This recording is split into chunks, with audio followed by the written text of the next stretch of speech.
I'm Maggie Williams, editor of Pensions Insight magazine. Welcome to our expert panel debate on rethinking retirement.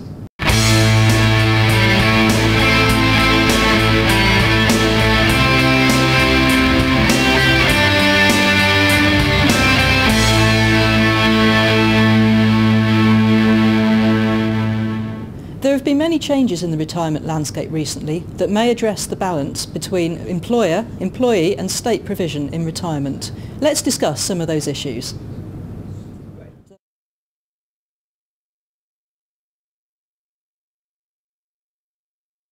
I think ultimately it's everyone, but I think that there's quite a lot of restructuring that needs to be done to ensure that works, and some of that, of course, is already planned.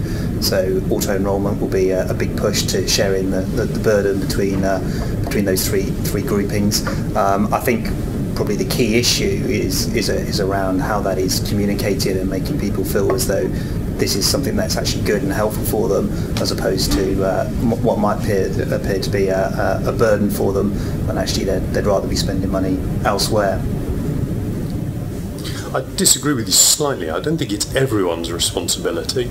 I think it's certainly the employees and the state's responsibility, but I don't think it's the employer's responsibility. I think the employer can benefit from helping their employees to provide for their retirement, but there's a commercial advantage to them doing it. I don't think it's their responsibility. And I'll challenge that. Because I would say ultimately it's the employee's responsibility, because they must look after the current day and future. So I think that yes, you may get help from the state and their employer, but we're assuming they're all employed perhaps. So I think it's down to the employee no matter what they're doing. But doesn't both the state and the employer have a vested interest in making sure that people can retire at a point in time? But the state certainly.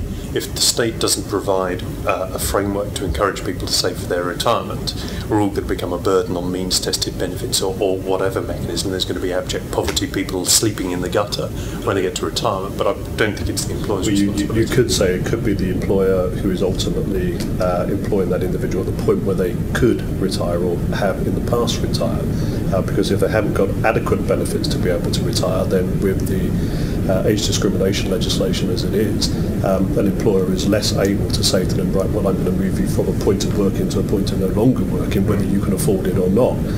So that employee will just say to the employer, I'd like to carry on working, please, and I'd like you to carry on paying benefits, and I'd like you to carry on accruing pension benefits, and I'd like you to carry on paying my insurance costs, which will have a knock-on effect on the employer. An ageing workforce, unable to bring younger talent into the business because they can't afford it, costs associated with it, absence costs associated with it.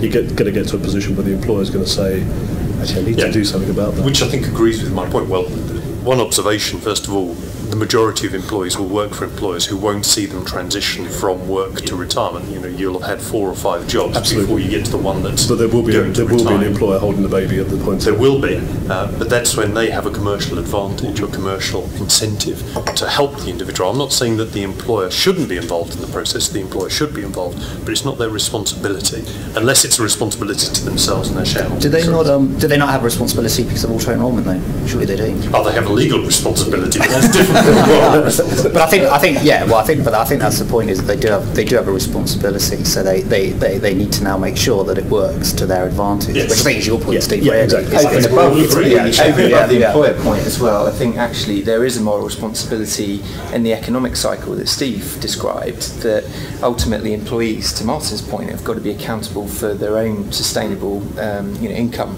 throughout their retirement, i.e. when they hang up their boots from work, they've got to have enough income to be able to live off for the rest of their life, and whether that's through a mixture of jobs, savings, pensions, etc., to reduce the economic burden on the state from having to supply that. I think there is actually a moral obligation on employers to help employees to accumulate enough savings to be able to retire. I'd agree with that, and to my mind everyone's got a vested interest, and so everybody's got a responsibility, and to try and pretend that one group, employer, employee or government, have not got a responsibility, I think is actually part of the burden that has been created. One of the big sort of things that's always muted in sort of larger economic debates for pension, particularly in DC, is this savings gap.